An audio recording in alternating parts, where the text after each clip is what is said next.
Halo In People, kamu menyaksikan In Today's Highlights bersama saya, Astrini Putri.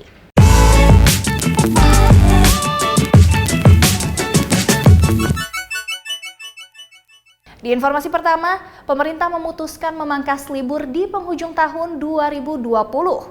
Libur akhir tahun pun dikurangi 3 hari.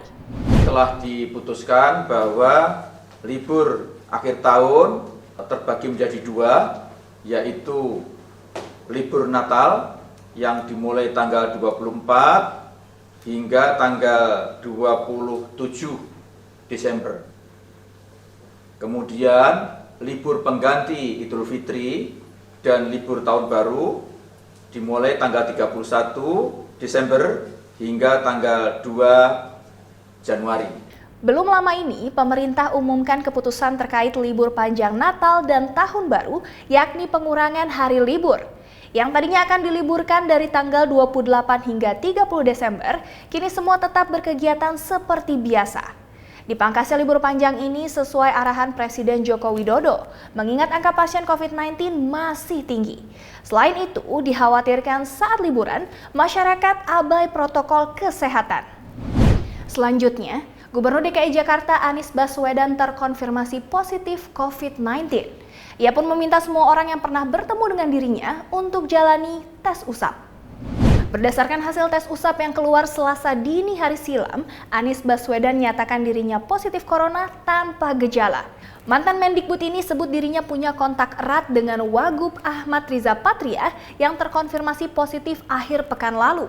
Kini Anies menjalani isolasi mandiri di rumah dinasnya. Ia pun sebut masih akan memimpin rapat secara daring alias virtual.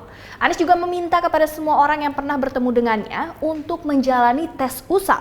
Yang pernah bertemu saya dalam beberapa hari ini, silahkan langsung menghubungi puskesmas terdekat untuk menjalani tes usap. Dan tim tracing dari Dinkes juga akan mendata, akan dicatat semua, akan dihubungi semua kontak erat, dan seluruh prosedur terkait akan dijalankan. Di informasi lain, Rabu kemarin peringatan reuni 212 berlangsung secara daring atau virtual. Meski begitu, pihak kepolisian tetap siagakan 1.000 petugas gabungan TNI Polri. Pihak berwajib tidak mengeluarkan surat izin keramaian untuk kegiatan reuni 212 yang biasanya rutin digelar di Monas setiap tanggal 2 Desember. Hal ini terjadi lantaran pandemi COVID-19 masih berlangsung. Acara reuni ini pun dilaksanakan secara daring atau virtual. Meski demikian, sebagai bentuk antisipasi jika massa berkumpul di kawasan Monas, pihak kepolisian pun menyiagakan 1.000 petugas gabungan TNI Polri. Dan hingga Rabu sore, situasi di Monas masih tetap kondusif. Kita ke informasi seputar pilkada. Sekitar 72% Komisi Pemilihan Umum Daerah atau KPUD disebut belum menyalurkan alat pelindung diri. Padahal ini merupakan bagian dari protokol kesehatan saat Pilkada 2020. Ombudsman Republik Indonesia paparkan temuan 72% KPUD belum menyalurkan alat pelindung diri atau APD. Hal ini harusnya menjadi alarm bagi KPUD lainnya agar mempercepat kinerja agar APD bisa tersalurkan secara tepat waktu. Padahal ini merupakan bagian dari protokol kesehatan saat Pilkada 2020. Karena itu, KPU RI diharapkan dapat membuat regulasi soal logistik barang, serta mengupayakan pendistribusian kelengkapan hingga ke PPS agar bisa tersalurkan. Berikutnya dari mancanegara, pemerintah Inggris setujui penggunaan vaksin COVID-19 Pfizer-BioNTech. Diperkirakan pekan depan vaksin mulai diberikan kepada masyarakat. Inggris menuju satu langkah pasti untuk memvaksinasi warganya. Pemerintah negeri Ratu Elizabeth ini memberikan rekomendasi penggunaan vaksin buatan Pfizer-BioNTech Rabu kemarin. Inggris pun menjadi negeri pertama yang menyetujui penggunaan vaksin ini. Proses distribusi akan segera dilakukan dan vaksin bakal tersedia mulai pekan depan. Kelompok yang menjadi prioritas adalah warga yang jalani perawatan di panti, seperti Panti Reda. Kemudian kelompok lansia di atas 80 tahun dan juga tenaga kesehatan. Selanjutnya dari dunia olahraga, pesepak bola asal Portugal Cristiano Ronaldo raih Golden Foot 2020. CR7 berhasil ungguli sejumlah bintang ternama, salah satunya Lionel Messi. Meskipun telah berusia 35 tahun, CR7 masih bisa unjuk gigi. Mega bintang yang kini tengah merumput di Juventus belum lama ini memenangkan penghargaan bergengsi Golden Foot 2020. Trofi ini Ronaldo raih usai mengalahkan sejumlah bintang lapangan hijau ternama seperti Mohamed Salah, Neymar Junior, Robert Lewandowski, hingga Lionel Messi. Syarat masuk nominasi trofi ini adalah si pesepak bola berusia minimal 28 tahun dan masih aktif secara profesional. Setelah 10 nama ditentukan panelis, masyarakat bisa memilih idola mereka. Nah, buat pemenang, dipastikan tidak bisa lagi meraih trofi ini alias hanya sekali seumur hidup. For your information nih, penghargaan Golden Foot rutin digelar tiap tahun dan pertama kali digelar pada tahun 2003. Beralih ke Korea Selatan. Bagi people yang akunya EXO-L, kabar ini pasti bikin happy.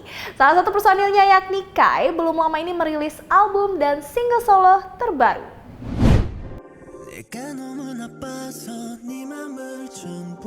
Senin 30 November lalu, Kim Jong-in atau yang dikenal dengan nama Kai EXO resmi debut sebagai artis solo. Single jadi lagu pertama yang diluncurkan Kai. Nah, lagu ini mengisahkan ketertarikan kepada seseorang sejak pertama bertemu. Gak cuma single, mantan pacar Jennie Blackpink ini juga buat album dengan nama Album Kai. Album bernuansa R&B ini berisikan 6 lagu. Nah, dalam peluncurannya, Kai muncul secara khusus di channel YouTube Never Life dengan judul Film Kai. Kembali ke tanah air. Buat kamu penggemar film Indonesia, yang satu ini boleh banget jadi pilihan. Namanya film generasi 90-an Melankolia. Tapi sayang banget nih, informasi ini jadi penutup perjumpaan kita di In Today's Highlights kali ini.